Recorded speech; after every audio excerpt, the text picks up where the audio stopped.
आप सब लोग को ये लग रहा है कि देश का पत्रकार कुछ नहीं कर रहा है, देश का पत्रकार बिका हुआ है, वो किसी चीज़ पे बोलता ही नहीं है। लेकिन आप सब लोग गलत हो भाई साहब। देश का पत्रकार जब जब भ्रष्टाचार के खिलाफ बोलना शुरू करता है, सरकार के खिलाफ बोलता है, जनता के हित में बोलता है, तो उसको जिंदा दफना दिया जाता है। इसका सबसे बड़ा उदाहरण मुकेश चंद्राकर जी थे, झारखंड के, जिसने भ्रष्टाचार के खिलाफ उस कॉन्ट्रैक्टर के खिलाफ बोला था, लेकिन उसको जिंदा दफना दिया गया। ऐसे कितने पत्रकार होंगे हमारे देश में, कितने लाखों पत्रकार होंगे हमारे देश में जिनके साथ ऐसा होता है। इनकी बहन बेटियों के साथ रेप करा जाता है, बच्चों को अगवा कर लिया जाता है, उनकी माताओं बहनों को मारा जाता है और बाद में उसी पत्रकार को जिंदा दफना दिया जाता है। और आप लोग कह रहे हो कि पत्रकार तो कुछ करता ही नहीं है। पत्रकार करना चाहता है, पत्रकार को करने नहीं दिया जाता है। आज पत्रकार की उतनी ही हैसियत है जितनी आज हमारे रिक्शे वाले भैया की है, चाय वाले चाचा की है, और जितनी आपकी है। 6 फंडामेंटल राइट आपके पास भी, उतने ही फंडामेंटल राइट मेरे पास भी है, उतने ही फंडामेंटल एक पत्रकार के पास हैं। और आप कह रहे हो पत्रकार तो कुछ करता ही नहीं है।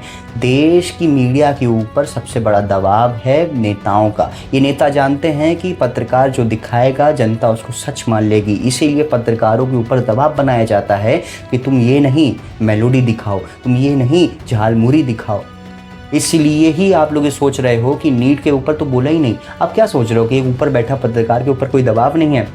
उसके ऊपर नेताओं का दबाव है, ऑफिस वालों का दबाव है, एडिटर का दबाव है, जहाँ तक कि जो निचले स्तर पे एक रिपोर्टर है ना, उसके ऊपर भी दबाव है कि उसको रिपोर्ट कैसी देनी है, पॉजिटिव देनी की नेगेटिव देनी है। उस रिपोर्टर को सोचना पड़ता है कि इस नेगेटिव रिपोर्ट को पॉजिटिव बनाना पड़ेगा।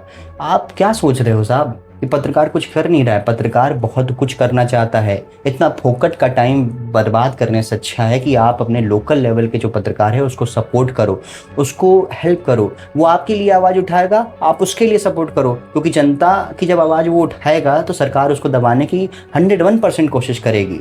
वो कॉन्ट्रैक्टर उसको मारने की कोशिश करेगा, आप उसके लिए आओ ना सपोर्ट में। जब जब आप ऐसा करोगे देख लेना पत्रकारिता सुधर जाएगी। और पत्रकारिता क्या है? सिस्टम के अंदर आने वाला एक एलिमेंट है। सिस्टम ही बेकार है तो पत्रकारिता कहाँ से सुधर जाएगी? पत्रकारिता को सुधारने के लिए सिस्टम को सुधारना पड़ेगा। आप लोग ज़मीनी स्तर पे जो एक लोकल लेवल का जो पत्रकार है उसको सपोर्ट करो, उसको सपोर्ट करो, उससे कहो कि हमारी ये समस्या है इसको उठाओ। वो 101% उठाएगा। वो तो चाहता ही है कि जनता हमें सपोर्ट करे और हम उनकी समस्याओं को उठाए। चाहो उनको सपोर्ट करो। जय हिंद, जय भारत।